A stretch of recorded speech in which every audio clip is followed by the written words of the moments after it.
We're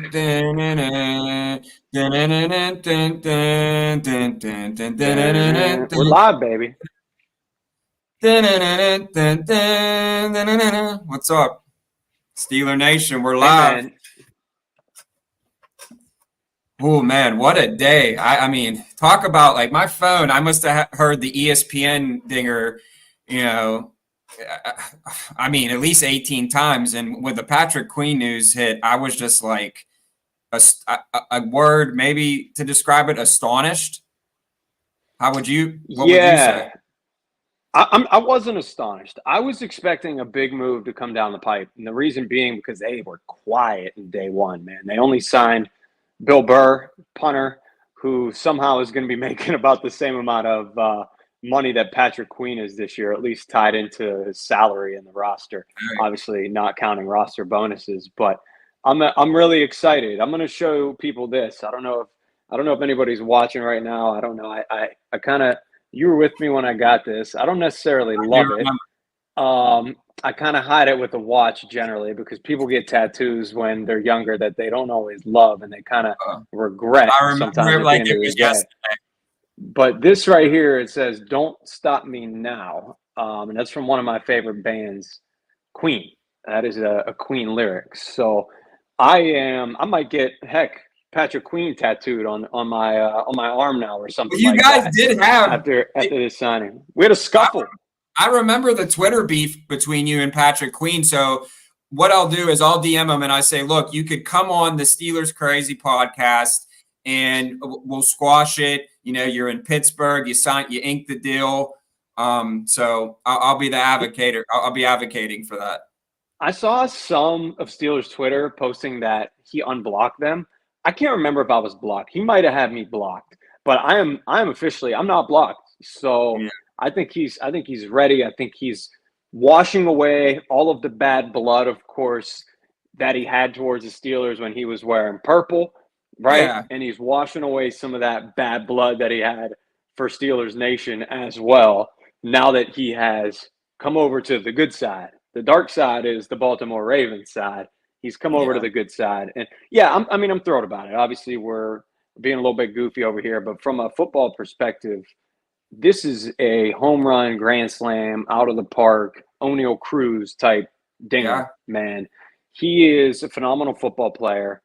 Going to fill You the said it immediate today. void at inside 24. linebacker. Yeah, he's 24 years old, which is absolutely incredible. It feels like he's been in the league for a long time. He's disruptive in all phases of the game. You know, he could fill the gaps and really tackle. He's a hard hitter. He can, drop back into coverage. I think he had an interception last year, maybe a couple. That's rare for middle linebackers in this day and age, who are generally asked to stop the Yeah. run first and foremost, right? Or spy the quarterback, which he'll have to do when they face Lamar Jackson twice a year. And, So he's versatile, and it's and Derrick just Henry. and Derrick Henry now too, right? He's versatile. He's impactful in a number of ways. He's smart, and it's just a heck of a whole lot of fun. And once again, similar to Russell Wilson, kind of got him for much less than a Yeah. lot of people anticipated. So I'm Yeah, excited. and I think you hit the nail on the head with everything. Yeah, don't stop now. And we haven't been right since Ryan Shazier at middle Sure. linebacker. So, I mean, this could be, like you said, this could be the turning point. And I'll say this: you cannot say Omar Khan is not aggressive because I think that, like you said, this is the new Steeler era. They're used to doing it, the traditional way. They don't make a lot of moves. They're very quiet. Now it's like, hey, like we're enough is enough. This isn't the standard, and they're showing that in free agency. And I honestly think. Do you think that they're done? Like I'm Heck saying, no. I know that they're going No, to sign no. people, but I'm saying on the level that I mean, you get. We haven't even Yeah, talked about. We've been going we for will. almost 5 minutes and haven't mentioned Russell Wilson. How crazy is that? Just because we're so shocked by the Patrick Queen signing that we literally just didn't even. That's crazy. Let's talk about it. Russell Wilson. Yeah, and another absolute steal. I saw a couple Steelers writers, and they all do a great job. I won't name anybody specifically, but if you follow the Steelers closely and you follow a lot of writers in the Berg who are on the beat, you might know who I'm talking about. And, I think we might have had this guy in the show at one point, but he said the Steelers signing of Russell Wilson could set the team back for years. And my first thought was that it's exactly the opposite. What it has the ability to do is make this team prime for a playoff run this year. It's a 1-year deal. It's a prove-it deal, essentially. It's a guy who had a really good season last year, 26 touchdowns, 8 interceptions, and you got him for peanuts. Denver is sending their check over to the Steel City, your UPS and or FedEx and whatever they got over there, 38, 39 million. Pittsburgh's paying him the vet minimum, right? So he's making less in Pittsburgh than Cameron Johnston, the new Bill Burr punter who I already mentioned. So this is a win-win because, I think somebody said it the other day. If he comes in and he stinks up the joint and he doesn't fit the roster, and you say, hey, it's been 4 games. We made a mistake. We don't want this guy. You're probably in the exact same position that you would have been anyway, with Kenny Pickett just coming back into the fold, unless they would have traded for Justin Fields, right? That's kind of the caveat there. But, there are multiple layers, once again, to this onion. 1, had a good year last year. 2, cheap. 3, allows you to pursue other free agents, like we just saw Patrick Queen because he's so cheap. 4, gives you a chance to finally win a playoff game for the first time and God knows how long. And 5, like I said before, I think he's really motivated. I will say one more thing before I throw it back to you. The situation reminds me a little bit of what he had in Seattle before he was traded to Denver. Really good defense, right? Remember the Legion of Boom, Richard Sherman, Cam Chancellor out there, Brandon Browning. And what else did he have? He had Marshawn Lynch. Fantastic running game, upper echelon running game. Steelers have those 2 components already built in. Yeah, I think that with the Steelers offense, I think that he'll thrive in this system. Obviously, I guess we'll see. And there's 2 things you kind of, I agree with everything you said, so I'm not really going to elaborate too much on the Russell Wilson.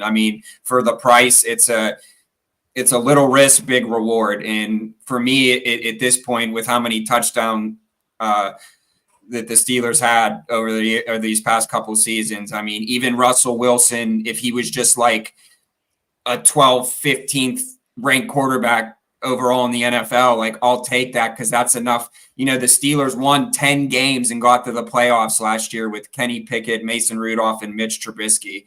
Like we can do it. Like Russell Wilson is a proven winner. And he, like he said, I heard on the podcast that I want to win 2 more Super Bowls. Like obviously, like everyone strives, especially someone like Russell Wilson. But I think that he really meant that. Like, he's not done yet. He's see angry. Guys. Yeah, not everyone's going to be Tom Brady and play till they're 50 years old, but you see it in the NFL more and more now. If the quarterbacks aren't taking hits, they're able to play until their late 30s, early 40s. You're seeing it. Well, Aaron Rodgers played 4 downs. But yeah, it is what it is. And I really think that this is going to work out. And I really think Kenny Pickett, if there is any hope left for Kenny Pickett, I think that Russell Wilson, he can learn from Russell Wilson, kind of like the, Mason Ben a little bit. Another question, and I'll throw Wait, I got to ask you this first. Yeah. How was the Danger Witch? You ran right out to Subway yesterday, and you got that Danger Witch to celebrate Russell Wilson. I didn't know funny. You would. I thought you were messing around. No, I was serious because I just kind of wanted to manifest, just kind of celebrate, I guess you can say. And so I went to Subway. The bread is garlic herb and cheese. It was excellent. I'm not really a big, sandwich guy nowadays, but man, I must say that it was excellent. I got the extra tomato, honey mustard. There's banana peppers on it, salami. Overall, 10 out of 10. And I'm not just saying it. I think it's the best damn Subway sandwich that I ever eaten. Obviously, thinking that Russell Wilson is going to be the quarterback for the Pittsburgh Steelers this upcoming season might have made it a little bit. But overall, it tastes like a Super Bowl coming soon. It's the best thing he's done in the last 2 years. Danger Witch. Sorry, I broke in. What were you going to ask there? Do you remember? You might have lost Yeah, your so train I of was thought. talking with someone today, and it kind of, we talk about the upcoming draft and the Steelers, and Omar Khan always knocks it out of the park. It's going to be hard to top last year, getting JP, and anyways. I will say this: that we need offensive linemen. We need a center. Obviously, guy from Buffalo. He didn't Mitch. No more Mitch Berg in Yeah, Mitch Pittsburgh. Morse. Yeah. I thought it might have worked out. You But thought we'd replace one Mitch for another Mitch? yeah, that's what I was thinking. Trubisky I'm to like, man, this Bills, is Morse to Steelers. yeah. So, anyways, the question was, and I want your take on this. I'll give mine. Is are they? They draft. Zach Frazier. I'm just hypothetically speaking. And he comes in, and you're going to pair that with Russell Wilson, who's a veteran who wants to win now. Is that the type that's just going to come in and be like a Broderick Jones? Obviously the Steelers didn't start him right away, but he's going to come in and have an impact. Or do you bring in a veteran center and still obviously draft someone and then let them kind of like ease into like where are you at with that? Me personally, I think a lot of these guys, offensive linemen, can come in, especially that are playing in, SEC, Big Ten, like, playing at the high level of college. But at the same time, it's just, you just never know. It's far and few between. So I would say if Russell Wilson was a starting quarterback week run, I would say go out and grab a veteran, even if it's like a middle of the road guy, but just someone who can, I love Mason Cole, but man, not being able to snap the ball as a center, it was rough to watch. So I'll take a mid guy at this point. Yeah, if you don't follow me on Twitter, go to @MikeDubSports1. I also have the privilege of writing for Behind the Steel Curtain for SB Nation. And yesterday I went and wrote an article about how free agency has impacted their draft plans so far. And I think the percentage odds, if I was an odds maker in Vegas, of them drafting a center just went way up, skyrocketed. And in the first round, I would have been in favor of signing somebody because, I think you mentioned it, a veteran like Russell Wilson. Do you necessarily want to take on a guy who hasn't had an NFL snap and immediately plug and play him? And the other second factor is, do you want to pigeonhole yourself into having to take Jackson Powers Johnson in the first round? Right. Unless you have the first overall pick in the NFL draft, you can't go into a draft knowing who the heck you're going to take. It just doesn't happen. It'd be nice to say, oh, yes, we'll just get JPJ in the draft and everything will be fine at center. First of all, everything would be fine at center. He's an absolute animal. He's like Creed Humphrey, who they missed out on a couple years ago. It took Pat Freiermuth, no offense to Pat, good player in his own right. But when you have the 20th pick, what if he goes 15th? What if a team decides, 7 picks ahead of the Steelers that they like JPJ? Then what do? You throw your hands up, and before you know it, you might be reaching on Zach Frazier or Graham Barton. So I would have signed a veteran. That would have been my preference. You asked if they still could. I think there's a chance, but unfortunately, the top guys are off the board. They missed the boat, man. Connor Williams gone. Biada's from the Cowboys gone. Mitch Morse, you mentioned his name, gone. I think Aaron Brewer's gone from the Titans. I want to say the only guy remaining is Coleman Shelton from the Rams. And I don't know. We've been busy today. I don't know if he's signed anywhere yet. It does not look like it. So Coleman Shelton, I think, is the guy to keep an eye on. He has played some center for the Rams the past 2 seasons. Versatile, little bit of guard as well. Played in a zone scheme. So he's an athletic guy over here. Had a good pass block grade as well, looks like, for the Rams. So that's the one guy I think to keep an eye on. I would jump on him right now if I'm Omar Khan, so you don't pigeon yourself into JPJ. I've been saying over and over, you better like Zach Frazier or Graham Barton out of Duke as much as you like JPJ going into the draft, because if you don't get JPJ, what the heck do you do next?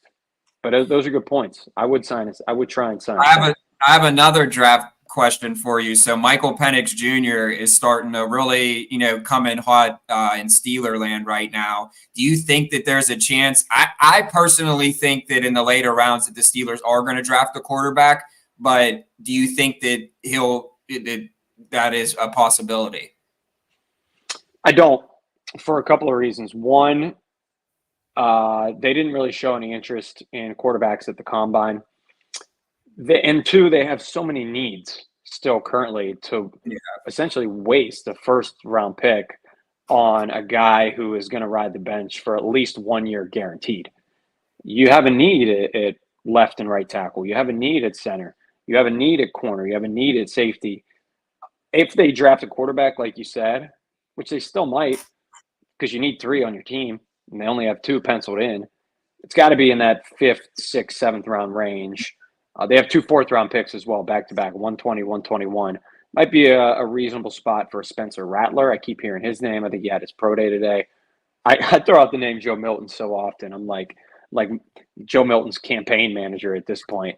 No, I don't think he's going to be a great NFL starting quarterback. Heck, he might not even be a good NFL backup quarterback, but he's a hell of a whole lot of fun. And when you could flick of the wrist, throw the ball 80 yards, if he gets with somebody who can make him right and fidget with his game a little bit, I mean, could you imagine just watching that in the preseason at least? A guy who can come in as your 3rd string and just throw it 100 yards down the field to George Pickens. So they'll probably address it in some form or fashion, but I don't think it'll be early. What do you think? Here's my next question, and we touched on. I know if you're joining us late, thank you so much. We're the Sick Podcast, Steelers Crazy. Follow us on Twitter. Of course, subscribe to the YouTube. We hosted the Jalen Warren Show last year. We bring guests on every week. Peak draft season right now for us. I got to ask you about Kenny Pickett. What happens with Kenny Pickett next? Is he disgruntled? Does he still want to be a Steeler? Does he have the right to be angry about this? Should he feel like, I should still get the nod because it was Matt Canada's fault and everybody called for his head and then he's gone and I played well and now before you know it, I am relegated to the bench? I think Kenny Pickett is smart enough to look at his stats and know that he does not deserve to be the starting quarterback for the Pittsburgh Steelers. I mean, I think anyone, that knows, I mean, I'm sure it's a tough pill to swallow. And I think that if anything, I'm sure that these guys tune out the noise. I'm sure that, some guys are on Twitter, but I think that he's just, training and trying to get better. I'm sure it's in the back of his mind, though. I don't understand how it couldn't be. They just signed Russell Wilson. Did Russell Wilson send Kenny Pickett a text? And no one will ever know. But it's like, where are we at? I think that if I know the Steelers and how Mike Tomlin operate, I'm sure that they had a sit down, at the end of the season and said, look, we're going to bring someone in. He probably just didn't expect it to be, Russell Wilson, someone of his caliber. Even at this point. That's fair. That's fair. He probably sat back and said, okay. We're going to bring in Ryan Tannehill. Yeah, I'll compete against Jimmy G. I'll compete against Mason again. I'll compete against a rookie. Yeah. There's no compete now. With a resume with Russell Wilson, even at 35, 36, whatever he is, good luck. There's no compete. And that's also something I saw being floated. That's just the truth. And I get all the. I want Kenny Pickett to succeed. That's what people don't understand. But I would be a buffoon to get on our podcast and sit here and say that these past 2 seasons that there has been anything shown that says this is the quarterback of the future.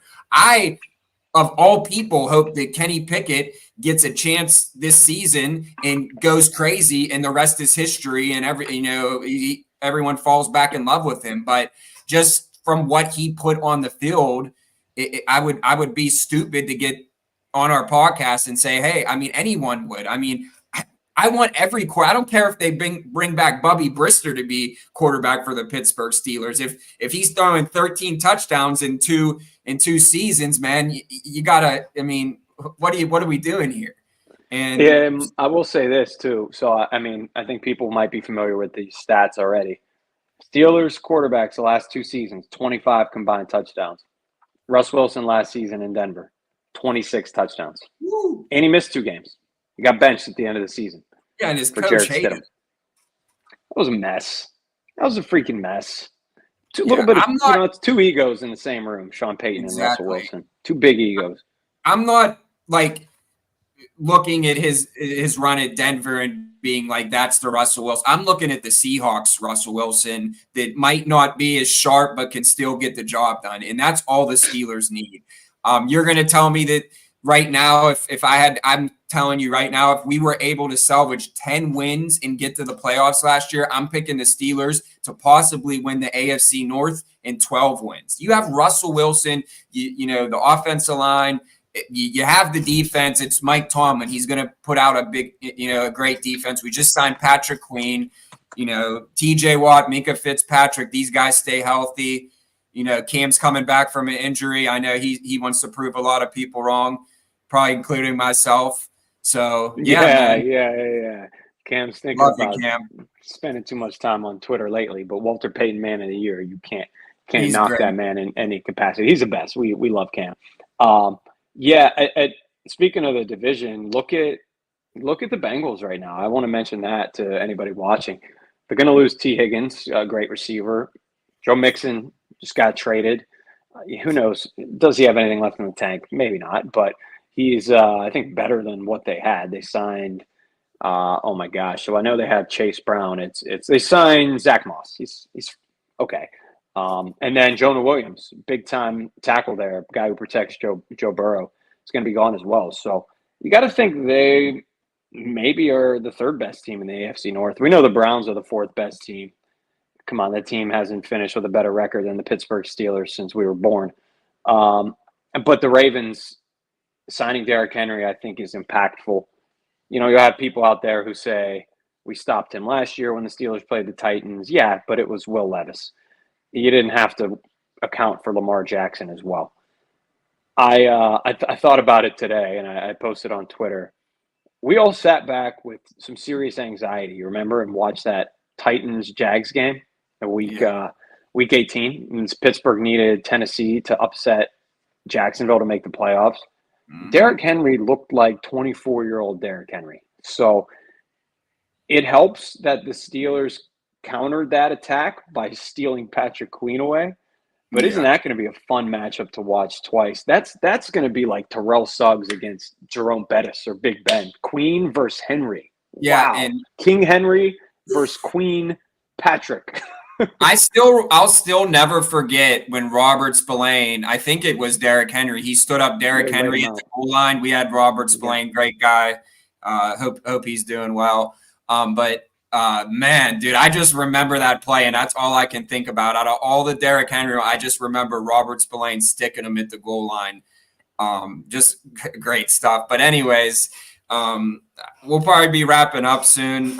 Like we said, make sure you guys follow us on the podcast. I'm Jay York Football. This is Mic'd Up Sports One, and this is the Sick Podcast, Steeler Crazy. So before we get out of here, I don't want to, because this was a podcast guest that we're going to be releasing here that we just talked with, and he was talking about Arthur Smith, and he said that talked about he's a Steel City guy, blue collar guy, and he'll bring that grit. And hearing that from someone who played and scored touchdowns under Arthur Smith just was really just eye opening, because like you said it, we never really heard anyone from that perspective of things.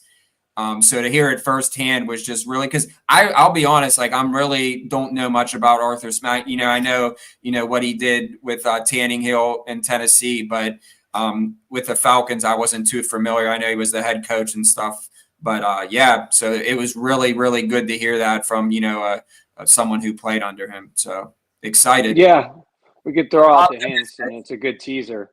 Running back, Pitt Panther, Atlanta Falcon. I think a lot of people will connect the dots. Some people will be interested to hear what he had to say about Arthur Smith. But it's one of the first times we've had an Atlanta Falcon talking about Arthur Smith in Steelers context. So that'll be cool. We'll drop that at some point in the next couple weeks. So thanks for checking us out tonight, like Jordan said, and make sure you subscribe to the show.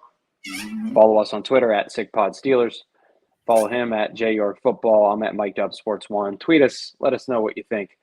And man, any last words? Let's ride. Yeah, wow. Let's ride. Same time. Jinx, you got to buy me lunch now. Danger Witch on me. All right. Round two. All right, I'm heading to the airport. Put you on the toilet. Thank you guys for hanging out with us. It's been a pleasure. Make sure you subscribe to the Sick Podcast, Steeler Crazy. Go get all your stuff done at Steel City Wheelhouse where the bar is set. We'll see you there. And that's a wrap. Hope you don't miss us too much until next time. Follow the Sick Podcast Steelers Crazy on YouTube, Instagram, Facebook, Google Play, and Apple Podcasts.